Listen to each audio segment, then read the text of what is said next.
कोई पत्थर 100 मीटर ऊंची किसी मीनार की चोटी से गिराया जाता है, तो जो मीनार की चोटी है वो क्या है, 100 मीटर ऊंची है। यानी जो h का मान दिया गया है वो हमको 100 मीटर दिया गया है।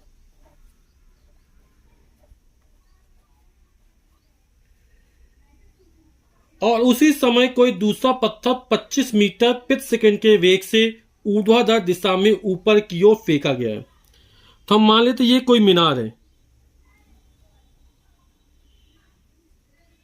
और इसकी टोटल ऊंचाई, कुल ऊंचाई कितनी, 100 मीटर है। तो एक पत्थर 100 मीटर की ऊंचाई से नीचे की तरफ फेंका जाता है, गिराया जाता है, फेंका नहीं गिराया जाता है। तो मान लो बिंदु ए से गिराया जाता है ये, और ठीक इसी समय दूसरा पत्थर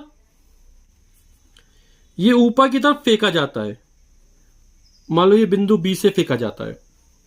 तो ये जो पत्थर फेंका जाए इसका जो वेग है वो हमारा 25 मीटर प्रति सेकंड है। ऊर्ध्वाधर ऊपर की दिशा में फेंका जाता है। ज्ञात कीजिए कि दोनों पत्थर कब और कहां पर मिलेंगे। तो मान लिया दोनों पत्थर यहां मिलते हैं, बिंदु पी पर जाकर मिलते हैं। अब जब ये पत्थर 100 मीटर की ऊंचाई से गिराया जाएगा तो छोड़ दिया गया, तो पहले रुकी हुई अवस्था में था, तो इसका प्रारंभिक वेग कितना होगा, 0 होगा। और यहां पर ये जो पत्थर फेंका जा रहा है इसका प्रारंभिक वेग कितना है, 25 मीटर प्रति सेकंड है। तो हम पहले ज्ञात कर लेते हैं कि जब मीनार की चोटी से कोई पत्थर गिराया जाता है तो उसे बिंदु P तक पहुंचने में उसके द्वारा चली गई दूरी कितनी होती है। दोनों पत्थर कहां मिलेंगे, हमने माना कि दोनों पत्थर बिंदु P पर मिलेंगे। तो जितने समय में ये A से P तक पहुंचेगा उतने समय में बिंदु B से जो पत्थर चला वो P तक पहुंच जाएगा। यानी A से P तक आने में और B से P तक जाने में लगा समय कैसा, बराबर है, तो वो T हो जाएगा। ये विराम से गिनना चालू कर, इसका प्रारंभिक वेग 0 होगा और इसका प्रारंभिक कितना, 25 मीटर प्रति सेकंड है। तो मीनार की चोटी A से बिंदु P तक पत्थर द्वारा चली गई दूरी हमने S1 मान ली। तो S1 बराबर हो जाएगा UT plus half of GT square. जब कोई पत्थर या पिंड ऊर्ध्वाधर नीचे की ओर या ऊपर की ओर गति करता है तब वहां त्वरण के स्थान पर गुरुत्वीय त्वरण काम करता है। सबके मान रख देते हैं हम U। चूंकि पिंड विरामावस्था गिरना प्रारंभ करता है तो यहां पर इसका जो प्रारंभिक वेग होगा वो 0 होगा, तो 0 into T plus half of, और G का मान हो तो 9.8 T स्क्वायर। तो यहां पर हो जाएगा 0 प्लस 9.8 में 2 का भाग जाएगा तो 4.9 T स्क्वायर, यानी हो जाएगा 4.9 T स्क्वायर। इसी प्रकार पृथ्वी की सतह B से बिंदु P तक पहुंचने पत्थर द्वारा चली गई दूरी, बिंदु B से जब कण ऊपर की तरफ फेंका जाता है तो चली गई दूरी S2 मान ली, तो S2 बराबर हो जाएगा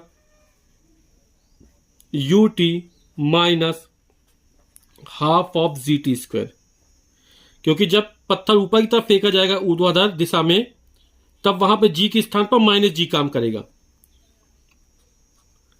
तो U का मान 25 है into T minus half, G का मान 9.8, तो हो जाएगा 25T। 9/8 2 का भाग जाए तो 4.9 T स्क्वायर, ये हमारा S2 का मान निकल आया। अब जो मीनार की कुल ऊंचाई है वो 100 मीटर है, यानी A से B तक की जो दूरी है वही 100 मीटर है। यानी कि S1 और S2 का जो योगफल होगा वो हमारा 100 मीटर होगा। तो कुल दूरी AB बराबर 100 मीटर, और कुल दूरी कितनी, S1 प्लस S2, ये हो जाएगा 100। S1 का मान हमारा है 4.9 T स्क्वायर प्लस S2 का मान हमारा 25T माइनस 4.9 T स्क्वायर।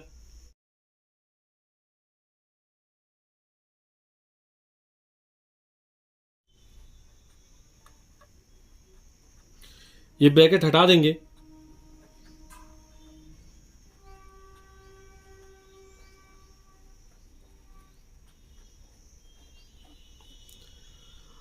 अब ये प्लस का 4.9 टी स्क्वायर, ये माइनस का ये घट जाएगा, तो बचेगा 25 टी बराबर 100।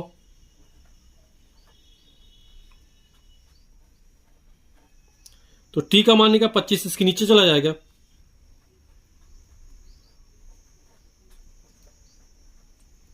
पच्चीस चौक 100, 4 सेकेंड। तो ये जो पत्थर है वो 4 सेकेंड बाद दोनों आपस में मिल जाएंगे, जो ए से चलेगा और बी से चलेगा, बिंदु पी पर आकर मिल जाएंगे। और हमसे पूछ रहा है कहां मिलेंगे, तो S1 बराबर 4.9 टी स्क्वायर है, तो हम टी का मान रख देंगे, तो यहां से यहां तक चली गई दूरी निकल आएगी हमारी, तो वहीं पर मिल जाएंगे।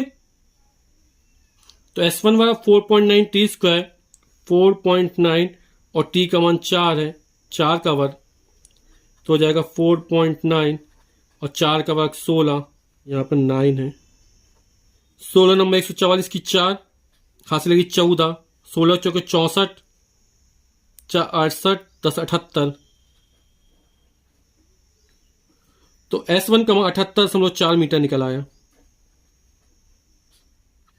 आंसर 80 मीटर शायद दिया गया है ना। यदि हम गुरुत्वीय त्वरण जी का मान 10 लेके चलते तो यहां पर 5 आता और 16 पंचे 80, तब 80 मीटर निकल आता। तो ये 25 टी माइनस 4.9 टी स्क्वायर होगा। तो चूंकि टोटल दूरी 100 है, 100 में से हम 78.4 घटा देंगे तो निकल आएगा 21.6।